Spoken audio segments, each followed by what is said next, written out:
comment tu l'adores. Tu as l'occasion de saisir une opportunité et que les drones bougent à cause de ta hanche. TikTok même fait bouger les hanches des gens. Mais dans l'église, les gens sont charismatiques. Où ça n'est? Vous venez la question de la voiture. Où ça n'est? Voici, où ça n'est? Parce que pour la TikTok, au fêlé.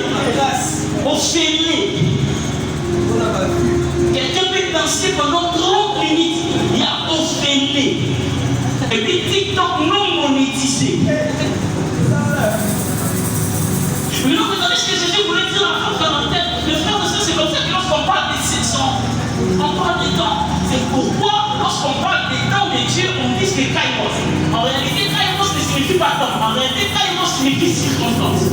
Come on. Ça devient intéressant le temps que tu es en train de traverser sur la terre, lorsque dans les temps que tu as, il y a des circonstances qui te permettent de stigmatiser ce qui est à toi. C'est-à-dire, lorsqu'on dit par exemple, c'est sa saison, on ne dit pas sa saison parce qu'il a exclu les gens du temps. Non. On dit que c'est sa saison parce que dans ce qu'il est en train de faire, dans son projet avec Dieu, dans son calendrier avec Dieu, les choses sont en train de lui sourire. Et les choses font que quelqu'un peut dire, il est dans son temps. Est-ce que le temps n'est pas le temps de tout le monde? Oui, mais seulement, c'est lui qui règle les circonstances. C'est lui qui permet à ce que les hommes te rencontrent et te disent, aujourd'hui on va te faire du bien. Lorsqu'on le fait, toi-même tu vas dire, je suis dans mon temps. Et ce soir, je suis venu rencontrer quelqu'un. Je suis venu rencontrer 3 catégories de personnes.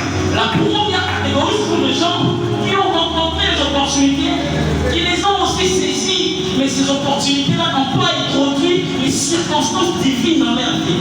Il y a une différence entre une opportunité humaine et une opportunité qui t'apporte des circonstances divines.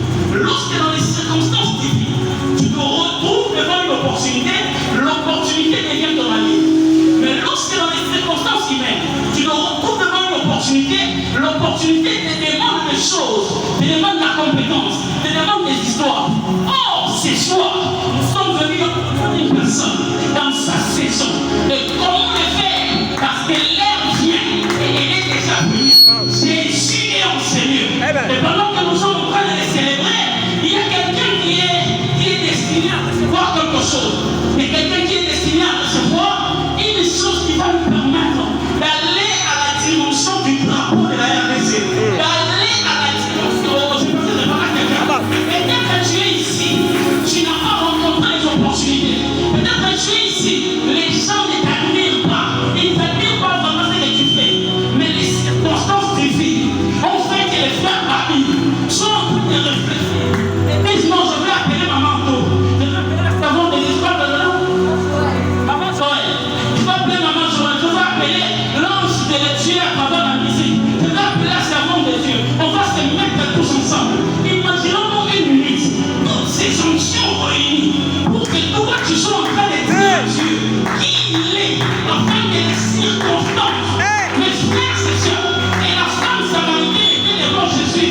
Elle a regardé et dit, oh, on a une pitié. Jésus lui dit, il n'y a pas de problème. Mais celui qui boit chez moi n'aura plus soif. J'aimerais dire à quelqu'un, il y a des bénédictions quand tu l'as. Les dieux de la Bible te transforment une fois pour toutes. Tu ne restes qu'une source de bénédiction pour les autres. Même lorsque les gens te bénissent, c'est le plus de bénédiction qui peut te faire trembler. Pourquoi? Parce que toi, tu as changé les connotations. La deuxième catégorie de personnes, ce sont les gens qui n'ont jamais rencontré des opportunités. La femme samaritaine était dans cette catégorie-là. Au point même que ça lui a poussé à devenir